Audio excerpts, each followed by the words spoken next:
sumun padha budhek wa bumun lan padha bisu fi zulumati ing dalem pira-pira pepeteng manutawi sapa wong iku yasa saken sapa Allah Gusti Allah yudlilu mongko nyasaraken sapa Allah wa man manutawi sapa wong iku yasa saken sapa Allah iman ya ja'alu mongko bakal dadekaken sapa Allah iman ala siratin ing atase dalan mustaqimin kang jejeg. Dan orang-orang yang mendustakan terhadap ayat-ayat itu sumun wa bukmun fil dzulumat adalah orang-orang yang tuli dan orang-orang yang bisu dalam kegelapan. Barang siapa yang Allah menghendaki, Allah akan memberikan kesesatan kepadanya. Dan barang siapa Allah menghendaki, Allah memberikan kepadanya jalan yang lurus. Hadirin hadirat rahimakumullah. Ayat ini merupakan bagian dari rangkaian dari ayat-ayat yang sebelumnya berkaitan dengan orang-orang kafir, orang-orang musyrik yang pada saat itu nyuwun atau menantang dengan kanjeng Nabi. Kanjeng sama ini Nabi ini Gusti Allah didono mukjizat. Nek sama gak didono mukjizat ya aku percaya ya. Kemudian dijawab oleh Allah bahwa nabi-nabi yang sebelumnya pun juga demikian, ditunjukkan mukjizat kepada mereka, tapi mereka tidak percaya. Jadi sini kayak ngono. Dan orang-orang yang mendustakan ayat-ayat itu bagaikan gambaran padha karo wong sing sumun. Orang yang buta. Orang yang buta itu ditunjukkan apapun dia tidak akan mampu melihat. Bukmun, dia bisu.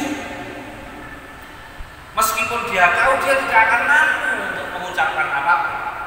Itu gambaran dari orang-orang yang mendustakan ayat-ayat Gusti Allah. Jadi digambarnya padha karo wong sing butek, padha karo wong sing bisu.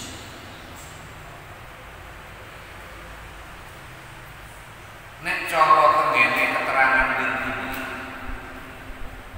niki dipun gambaraken tenggene gambarannya tiang-tiang munafik itu juga sama. Wong munafik itu ngoten. Jadi digambarkan kaya wong budek.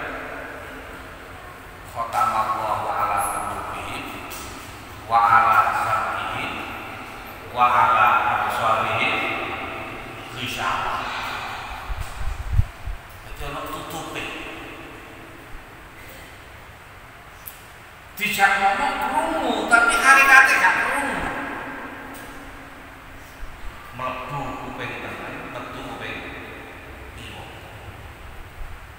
Zahire menungsone gak budek. Tapi sing ndarakno budek niku atine. Iku gambarane wong-wong sing atos atine.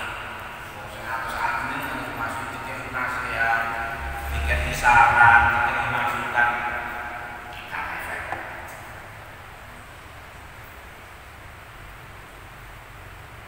Dalam kehidupan kita sehari-hari banyak itu terjadi. Wae yang itu ngomong berubah uangnya sama itu barang lele-lele dari dihilangi sama ganti barang-barang yang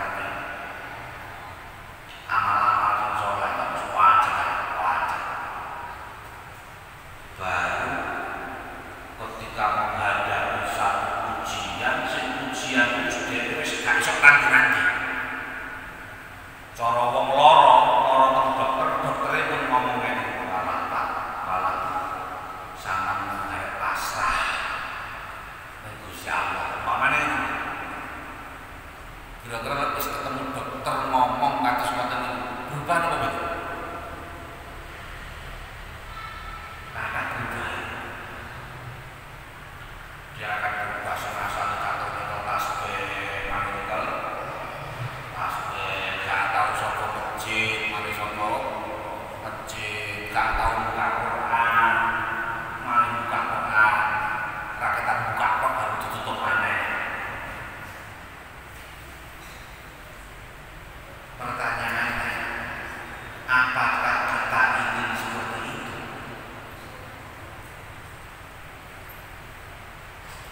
Kan betul. Nek boten berarti kita jadikan apapun kondisi yang ada pada diri kita sebagai peringatan dari Allah. Jadi apapun yang terjadi pada diri kita ini peringatan dari Allah. Supaya apa? Supaya awake dhewe ini setiap saat, setiap waktu, setiap hari berubah menjadi lebih baik. Lah iki napa? Antarane tahun napa 1441 Hijriah wis liwat, saiki wis 1442 Hijriah. Yo pancet. Lah nek pancet gak ono perubahan, terus berubah kapan? Kan berubah kapan? Nek gak berubah terus kedisian mati, apa gak betul? Padahal yo golek ilmu, padahal yo ngaji, padahal yo belajar, padahal yo krungu nasihat, tapi kenapa tidak berubah? Karena seakan-akan ditelingani kaya ana sumpele. Fa'alaihi waqrun kaya ana sumpele. Ini gambaran-gambaran padha nek kupinge ana sumpele teng mriki bahasane tuli wis padha wae niku maknane. Gak ngaruh, gak efek dinasehati, gak efek. Bisu gambaran bagi orang-orang yang mengetahui kebenaran tapi dia tidak mengatakan kebenaran. Nek perlu kebenaran itu disingkitno, nek perlu kebenaran itu didelikno supaya wong liya gak ngerti. Itu gambaran kalimat bisu. Makanya orang yang mendustakan ayat Allah itu tuli dan bisu. Jadi masya ngerti itu barang bener. Ya maka gak ilmu. Contoh zaman Kanjeng Nabi kurang yo napa sing jenenge Abu Jahal, Abu Lahab, semerep ya mujizat Kanjeng Nabi. Apakah membuat mereka menyatakan masuk ke dalam Islam? Tidak. Bahkan mereka akan melakukan propaganda supaya wong liya gak percaya teng Kanjeng. Ini pasti akan terjadi kapanpun dimanapun. Makanya jenengan umpamane nglakoni barang bener terus baru difitnah wong diisokno ning barang elek, gak usah bingung. Gak usah resah. Itu pasti terjadi. Ngoten, nek sampean mikir menapa sumu, aku nglakoni bener. Saiki beritane kok dadi koyo ngene. Lah kok sampean mikir itu sudah terjadi zaman siyen Kanjeng Nabi niku kan ngono. Hebat. Bayangkan Kanjeng Nabi. Iki lek dibandingno karo awake dhewe lagi adoh. Niku mau diputer-puter beritane sak takar-takar. Apa maneh kelas awake dhewe. Makanya jangan terlalu menghiraukan dan merisaukan perkataan orang.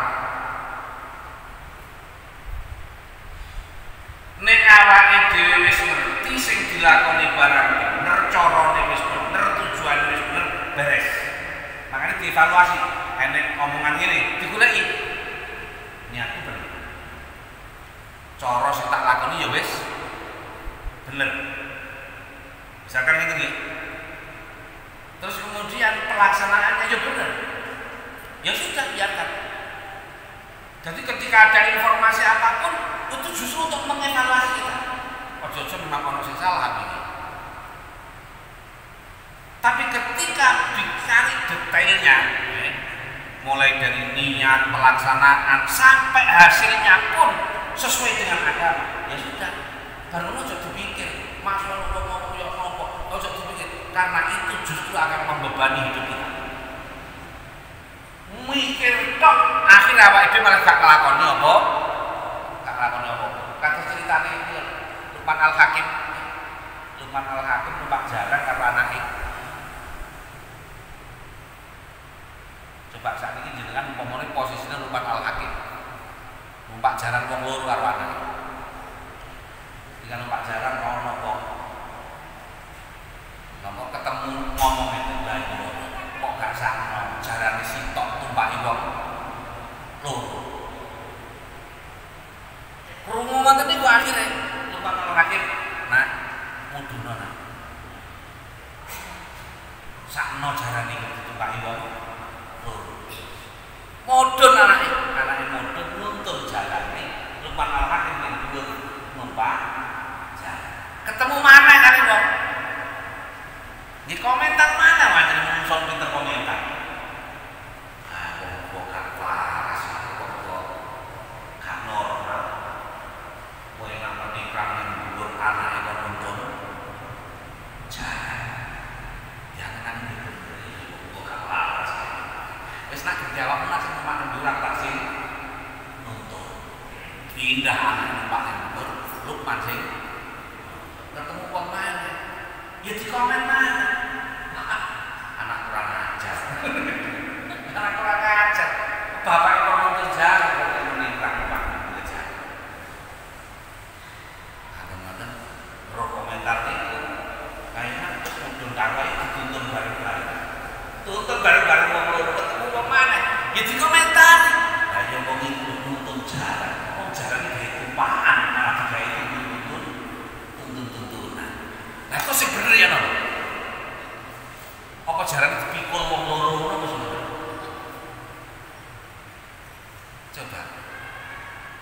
Ini kalau kehidupan kita mengacu pada omongan orang lain, gak kira ono gak kira ono bener. Kenapa? Karena orang lain memberikan komentar itu dari sudut pandang dia. Makanya cara awake dhewe umpamane gambarane kok numpak jalan iki. Nek memang iso diukur jalan iki jalan kuat ditumpaki wong loro gak masalah. Wis tumpakno wong loro. Arep ana apa kan usah jaran gede tak tumpaki wong loro yo kuat. Wong sing rambut bianu sing jalan bianu. Kok kecuali lek memang jarane gak kuat tumpaki wong loro, mlakune kok terus saya. Ngoten iki misalnya nggih, lha niku siji maneh. Makanya tetap dalam melakukan sesuatu kita harus melihat porsi pada diri. Informasi dari orang lain itu adalah untuk mengevaluasi kita supaya kita bisa menjadi lebih baik dan lebih benar. Makanya ini karena dimasuk ke bulan Muharram, awal tahun baru Hijriah, refleksi tahun 1442 Hijriah ini kita harus punya komitmen. Ayo kita siap untuk berubah, siap untuk berubah menjadi lebih baik.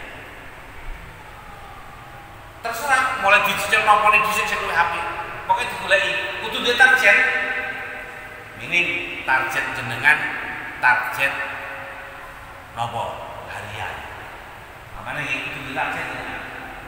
Saya hari ini saya harus berubah begini. Ngoten. Pertahankan. Mungkin juga punya target mingguan. Nah, ngoten target mingguan. Aku pokoknya dalam minggu ini saya harus sudah bisa nambah amal maneh. Mbok ono amal ibadah apa? Sing asale gak tau tahajud, tajudan. Sing asal gak tahu Tuhan. Jadi target harian menambah kebaikan, target mingguan nambah lagi kebaikan lagi. Apa? Ngoten kudu ditarget mulai saat ini, gak ditarget gak krasa wae dhewe. Monggo ketemu mana tahun ngarep lho, wis kliwat mana. Gak lupa blas iki. Jadi berganti tahun demi tahun ketemu bulan Muharram wis pancet karena kita gak punya target. Jenengan target.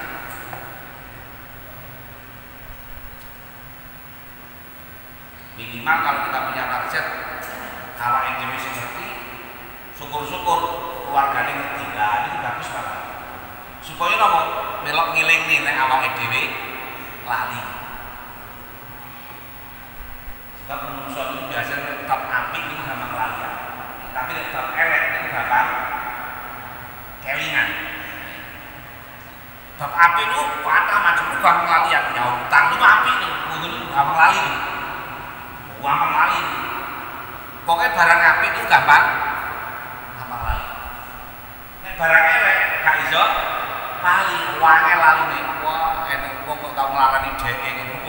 Masih selawi tahun wis kelingan ya.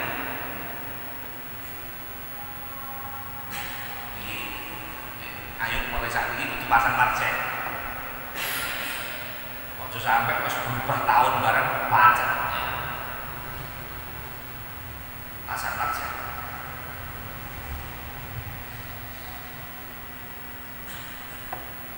Bahkan ternyata tidak beli.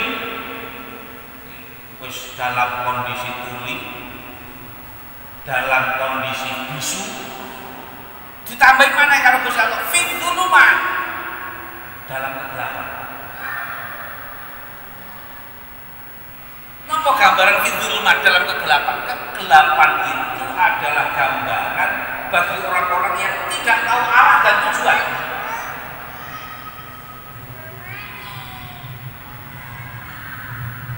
Nek cara bahasane awake dhewe gampangane ngomong uripe peteng dedet itu jenenge fituluman. Uripe peteng dedet. Ada napa nggih yang dia jangkau, yang dia lihat ke depan dia harus bagaimana. Dia kudu nglakoni apa gak ono. Wong jenenge orang dalam kegelapan itu ya wis mlaku sampeyan mlakune. Mlaku wae kok dene sikilmu makdok ya berarti ketata. Kursi lah ngoten nggih. Mlaku sak mlaku-mlakune. Itu gambaran orang yang dalam kegelapan, berjalan tanpa arah. Ketika berjalan tanpa arah karena dia tidak mampu melihat apa yang di depan, apa yang di kanan, apa yang di kiri, maka pasti akan banyak hambatan-hambatan. Iso-iso ini tidak hanya sekedar hambatan, tapi justru malah sesuatu yang membahayakan dunia. Niki gambarannya orang yang hidup dalam kegelapan. Nah terus kebalikannya bagaimana teman? Supaya kita tidak tergolong orang yang mendustakan Allah, maka langkah yang harus kita lakukan dalam kebenaran, satu, kita jangan pilih. Setiap kita mendengar kebenaran, kita terima kebenaran itu, kita amalkan. Dudono nek aku, makanya tak lakoni. Lah nek awake dhewe krungu, paham terus gak nglakoni, bedane napa karo wong budhek?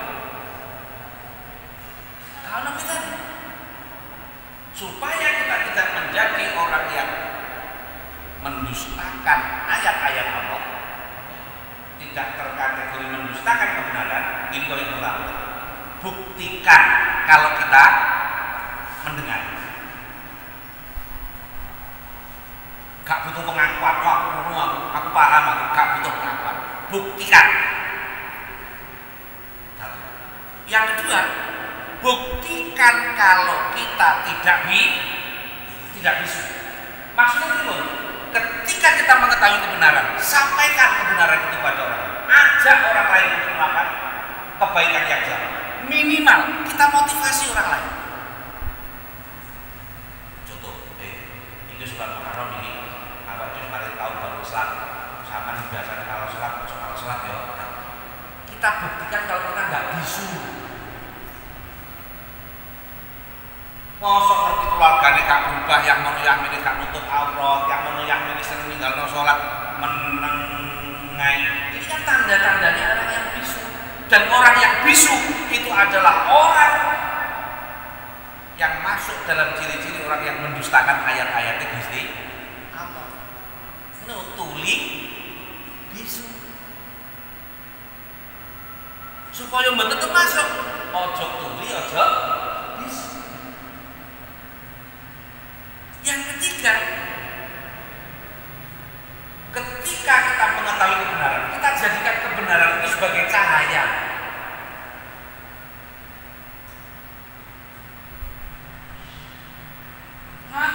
Jadi awal dhewe ngaji oleh ilmu, alhamdulillah saya dapat pencerahan. Ya ini yang saya cari, ini yang saya tunggu-tunggu. Ini namanya ilmu itu menjadi pencerahan, agama menjadi cahaya. Lega ya ini kan? Tahu itu kan? Tahu, paham aku kan? Semua aku kan ngerti aku kan? Akhirnya ilmu yang kita dapatkan tidak berdampak apapun. Justru malah ngeremehno ilmu, nek tiyang niku ngremehno ilmu niku malah garai peteng. Ilmu harus kita sambut dengan baik. Apapun itu, meskipun ada wis krungu bolak-balik. Bahasa Imam Syafi'i kok 100 kali kamu mendengar ilmu yang sama disampaikan, jangan pernah menganggap kamu telah mendengar. Karena ketika kita menganggap pernah mendengarnya, maka ilmu itu akan lari dari diri kita. Padahal hakikatnya al ilmu nurun, ilmu itu adalah cahaya. Makanya oleh ilmu alhamdulillah dapat pencerahan, ini yang saya tunggu, ini yang saya nanti. Bismillah, saya harus begini. Jadi ketika dapat ilmu rakitan kedik-kedik itu pencerahan, sehingga hidupnya akan terus terang, terus bercahaya. Ketika hidupnya bercahaya, dia tidak akan hidup dalam kegelapan. Semuanya akan jelas. Oh, ini barang api. Oh, ini barang elek. Oh, ini barang petang. Oh, ini barang padang. Rasa dengan semerep. Dari kondisi petang mau bilang jujur duit, bahasa cukup tidak enak lenjo. Nah, kenapa? Karena berada dalam kegelapan. Hidupnya bingung, tak jelas arah tujuan. Uripe barang wis berkemrungsung.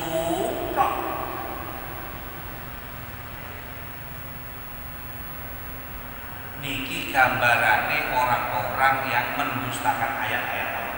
Memang yang dimaksud pada ayat itu adalah orang-orang kafir, orang-orang musyrik.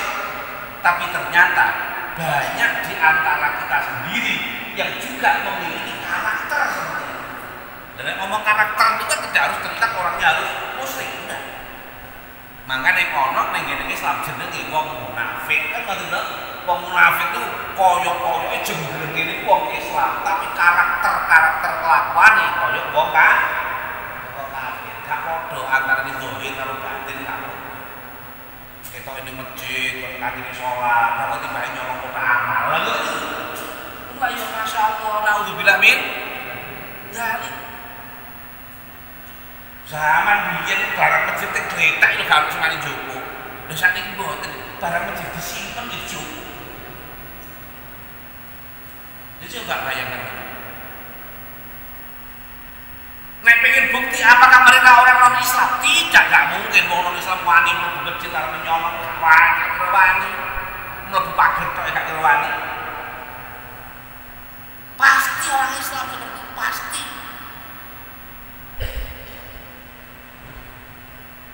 Makanya ketika kita melihat ayat-ayat Gusti Allah, ojo diremehno iku lak karakter wong kafir, aku wong Islam lho. Ojo diremehno. Banyak orang yang di dalam agama Islam sendiri karakter kafir mata. Misalnya kalau satu lah, kalau usah kalau karakter orang kafir, orang musuh Islam karakter orang hewan derajat.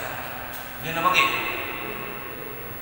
Jadi ketemu uang itu mangsanya mangsa kabeh, apa ngono mikire ngoten niku kapan mau tamplok.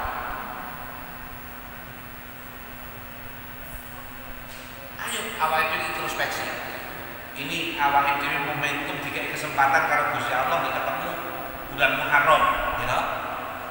Napa malih benjing ketika memasuki hari Asyura, ayo dimaksimalkan ibadah-ibadah ini hari di mana Allah memberikan istimewaan ning kawula-kawula ni Gusti Allah, ning ngene kekasih-kekasih Gusti Allah. Ayo kita lakukan amal-amal sing apik wis. Ora usah daki-daki diperintah napa gak, pokoke barang sing apik dilakoni kanggo mulyakno bulan Muharram, kanggo mulyakno Asyura, napa mawon sae. Poso sae, maca Quran sae, maca selawat sae, napa mawon. Gak usah ono gak dalile ning ngene Asyura maca Quran. Kok golek dalil tok malah gak nglakoni apa-apa sampeyan. Kan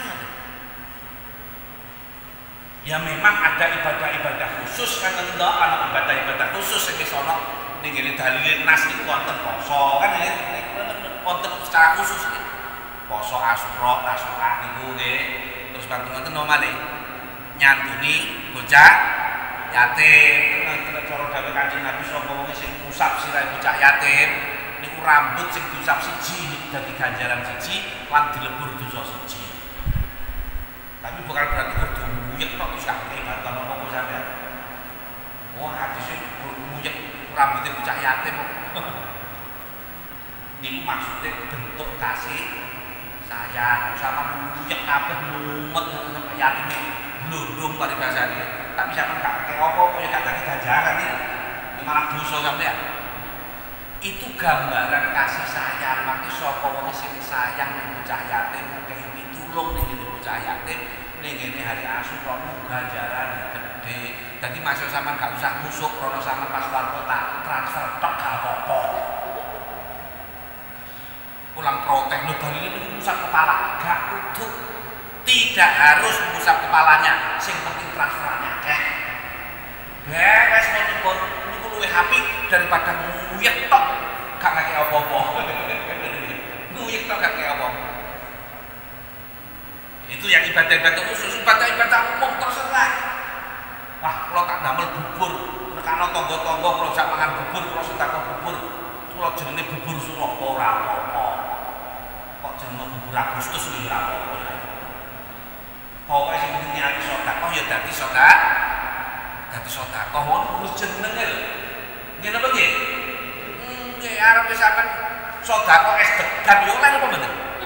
Oh, lah itu kan jadi bid'ah. Bulan Muharram kok sedekah es degan.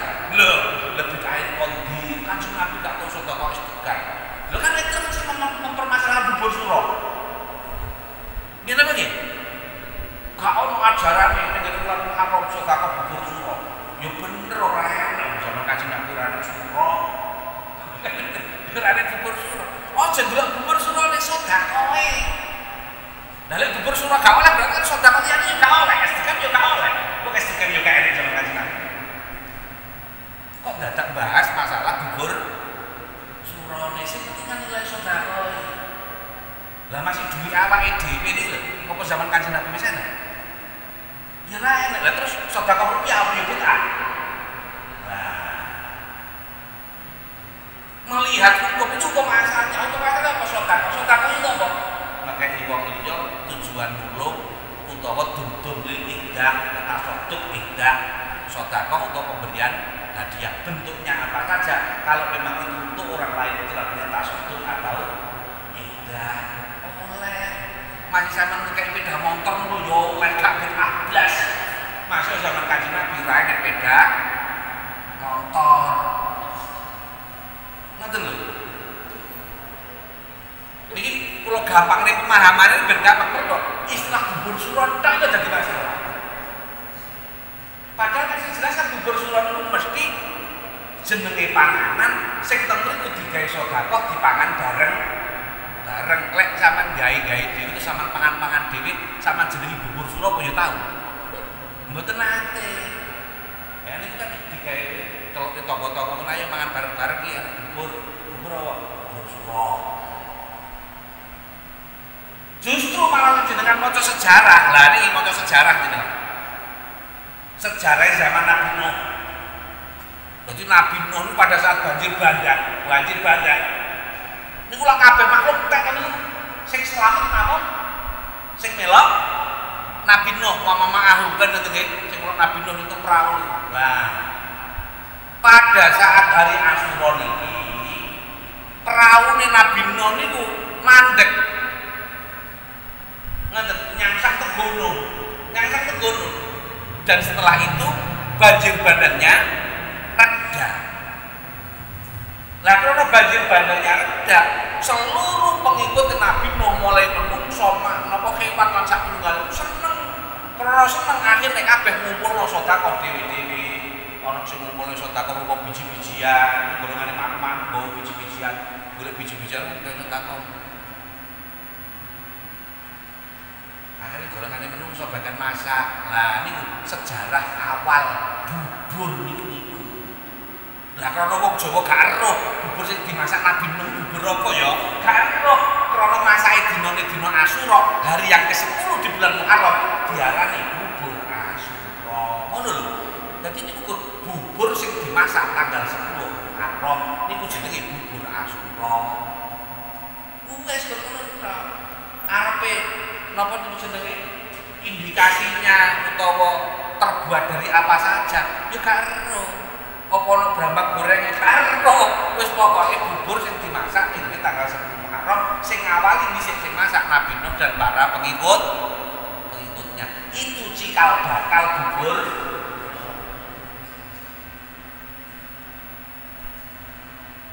Sing gak ngerti tak kandhani sampean. Enek cerita ngoten niku. Pun nanti bilang cerita ini derek. Nah, pokoknya pengen buku cerita antik-antik terpulang.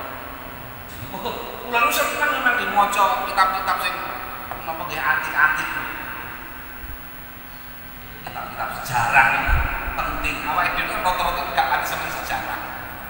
Mergo napa nggih? Gak seneng ngiling-ngiling ngene. Lek kula malah seneng maca sejarah-sejarah. Bon.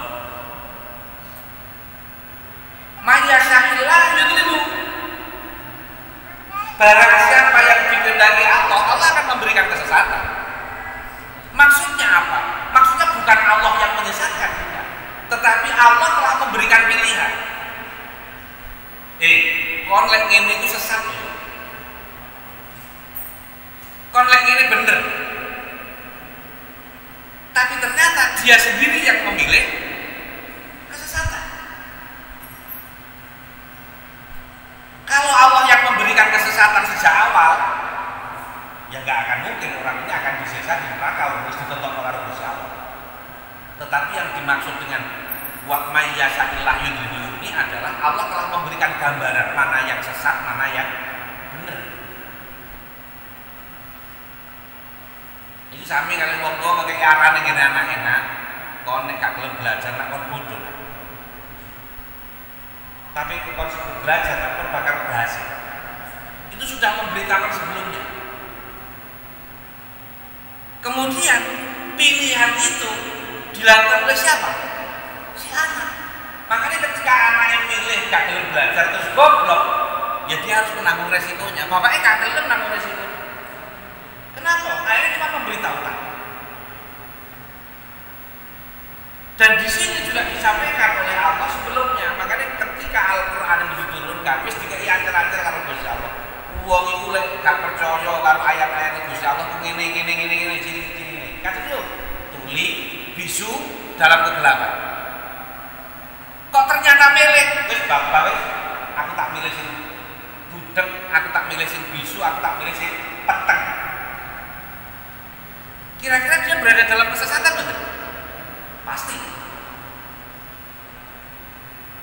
Pasti. Wa may yasha' yaj'alhu 'ala siratal mustaqim. Dan barang siapa yang dikehendaki oleh Allah, maka dia akan berada pada jalan yang lurus. Makanya teman-teman bahasanya podo tuh. May yasha'illah sama. Di belakang wa may yasha' sama. Sama-sama orang yang dikehendaki oleh Allah, ini menunjukkan bahwa Allah tidak pilih kasih. Semuanya terserah dari pilihan itu orang tersebut. Makanya saya nanti kalau sampaikan urip ini aslinya pilihannya awake, pilihannya awake dhewe. Gusti Allah niku mau ngekeki panggon. Ngekeki panggon nentokno ukuran. Nggih. Ngekeki panggon nentokno ukuran.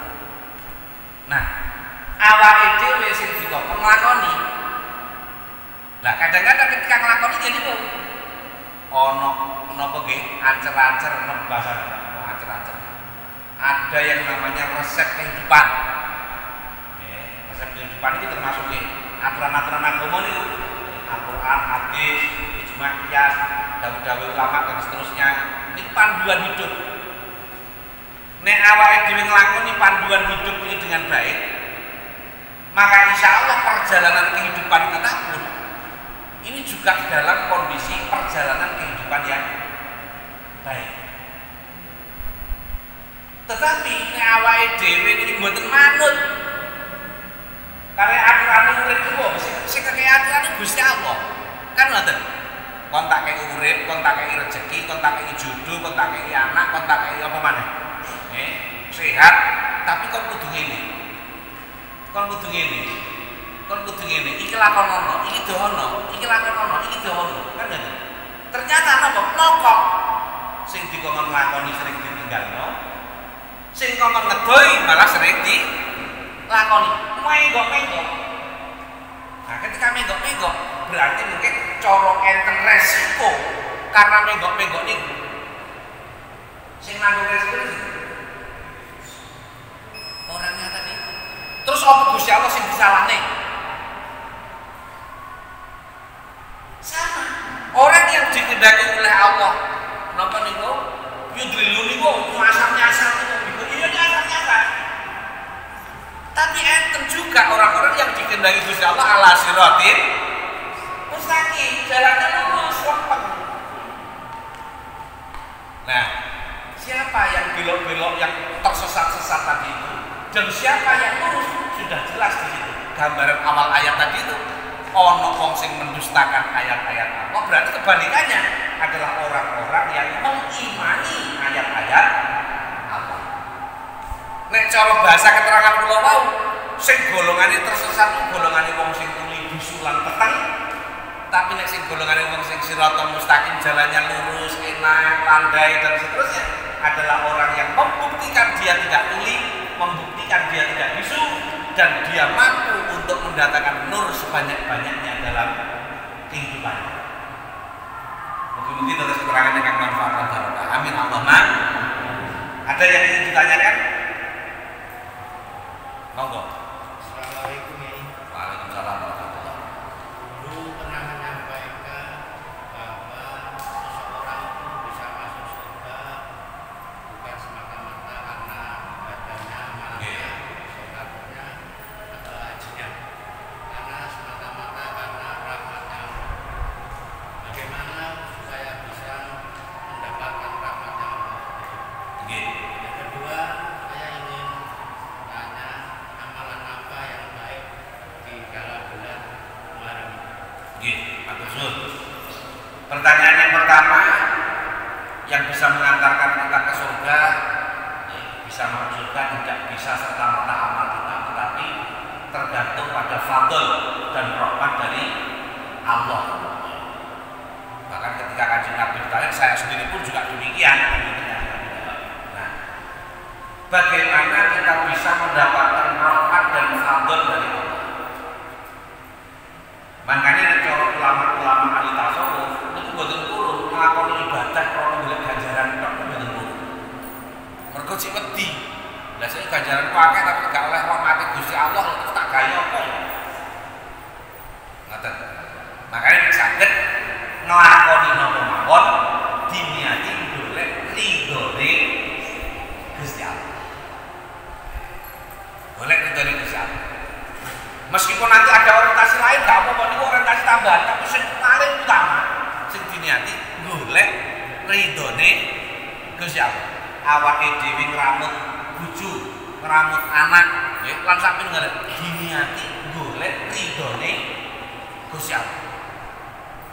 Oh, niku masuk bojone cowek nek wah diniati golek ridhone Gusti Allah kok nikmat daripada tuku radio. Tuku radio kan dadak muter, ya gak usah muter sepuni iki. Keren nggih. Dinikmati alhamdulillah. Golek ridhone Gusti Allah. Enten iki critane niku. Zaman siyen wonten tiyang wah bojone cowek. Lah sing lanang sok wabar. Tugasnya pegawai golek kayu ning alas. Niku lho ben mulih golek kayu. Niku kayune niku sing gawane macan. Dadi macane alas niku mulih gawane kayune tiyang niku. Krana napa? Krana duwe keistimewaan sabar rambut bojo sing cerewet. Dadi bojo sing cerewet iki garane macan iki takluk tengene si suami.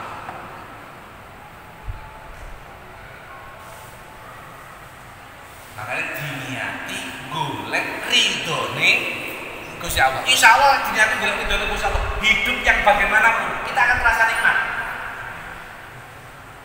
Paribasan urip gak duwe apa-apa, nek memang wis bismillah aku nglakoni urip krana golek ridhone Gusti Allah. Niku urip yo penak. Pun to saestu. Di sini nggih. Kemudian yang kedua, amalan apa yang harus kita perbanyak di bulan Muharram? Yang jelas bulan Muharram itu adalah salah satu di antara bulan yang mulia. Minha arba'atun hurum, di antara bulan-bulan yang mulia. Nah, cara memuliakannya bagaimana? Cara memuliakannya adalah melakukan banyak hal-hal yang positif. Nah, hal-hal yang positif itu ono sing disebutkan secara spesifik tengene hadis, enten sing boten disebutkan. Tapi bukan berarti yang tidak disebut itu tidak boleh, tidak. Segala hal yang positif. Napa mawon? Pokoke barang sing apik, amal soleh napa mawon. Terlebih yang disebutkan oleh Nabi di dalam hadis termasuk niku poso niku nggih. Terus kemudian napa? Nyateni bocah yatim. Nah, itu termasuk yang disebutkan di dalam hadis itu. Tapi bukan berarti terus yang tidak disebutkan tidak boleh, tidak. Intinya meramaikan dan mengisi bulan yang mulia dengan amal ibadah, menghindari perbuatan-perbuatan yang buruk. Nah, cara zaman Kanjeng Nabi sih, bulan Muharram atau bulan yang mulia itu tidak diperbolehkan perang. Jadi ketika perang mau di bulan mulia leren. Kenapa? Karena ini termasuk barang elek, kan ngerti? Nah, ini kalau dilakukan, yang diperbanyak adalah sesuatu yang baik, baca Quran, zikir, sholawatan, macam-macam. Monggo, terserah. Jadi amal mohon pokoknya amal saya diperbanyak saya sesuai dengan kemampuan kita masing-masing. Kudu minal a'mali matutikun. Lakukan amal-amal soleh nopo mawon semampu kalian. Semampu kalian. Jadi awak itu mampu nopo? Monggo. Oh, kula mampune sedekah mergo kula gak pati kober ning masjid. Pamane ngene sedekah. Oh, kula mampune kober nang masjid ra pati duit, pamane ngene. Napa lah? Matutikun sesuai dengan kemampuan masing-masing. Amal kesaenan napa mawon saged diperbanyak di bulan Muharram. Oke. Ada lagi? Zid, monggo. Waalaikumsalam.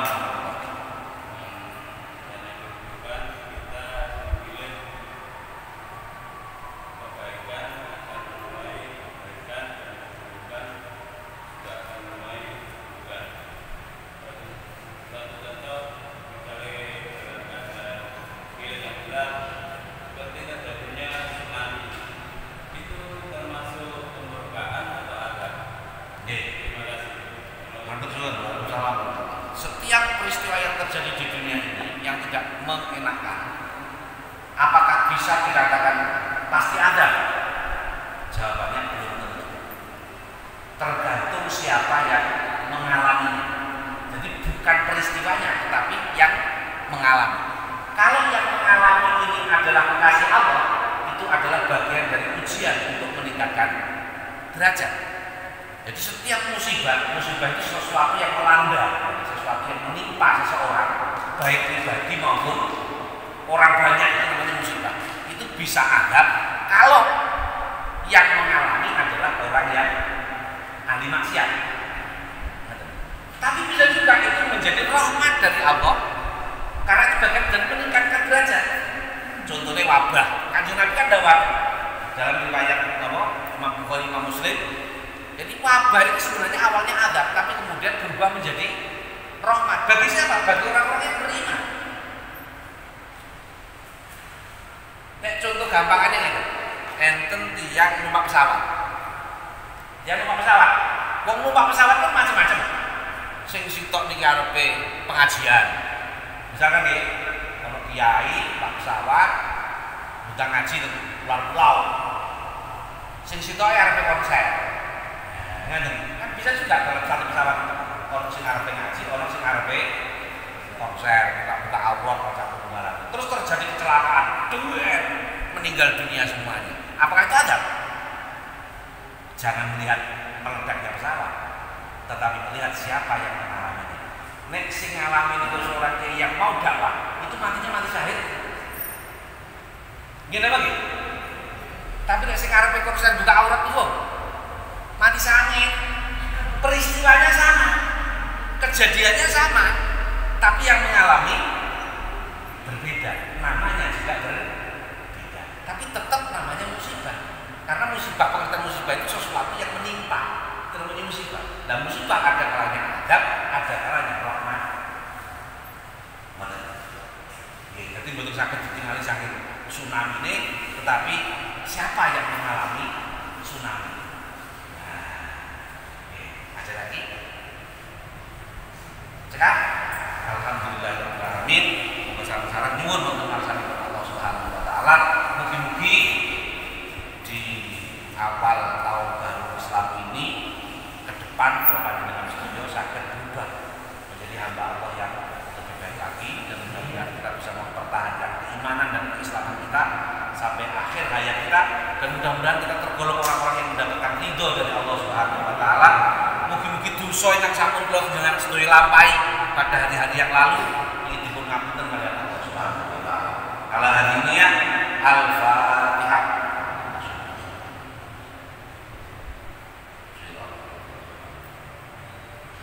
Allahumma shalli wa sallim wa barik ala sayyidina Muhammad sayyidil awwalin wal akhirin walhamdulillahirabbil alamin wal aqibatu lil muttaqin wassalatu wassalamu ala sayyidina Muhammadin wa alihi washabbihi ajmain. Allahumma fa'alna bima 'allamtana wa 'allimna ma yanfa'una wa zidna 'ilman nafi'a warzuqna rizqan halalan tayyiban mubarakan wasi'an. Allahumma arzuqna fahman nabiyyin wa hifdzal mursalin wa ilhamal malaikatil muqarrabin. Rabbana sama wa illam taghfir lana wa tarhamna lanakunanna minal khasirin. Rabbana atina fid dunya hasanah wa fil akhirati hasanah wa qina adzabannar wa adkhilna jannata ma'al abrar ya aziz ya ghaffar ya rabbal alamin. Wa sallallahu ala sayyidina Muhammad wa ala alihi wa sahbihi wa baraka wa sallam. Subhana rabbika rabbil izzati amma yasifun wa salamun alal mursalin walhamdulillahi rabbil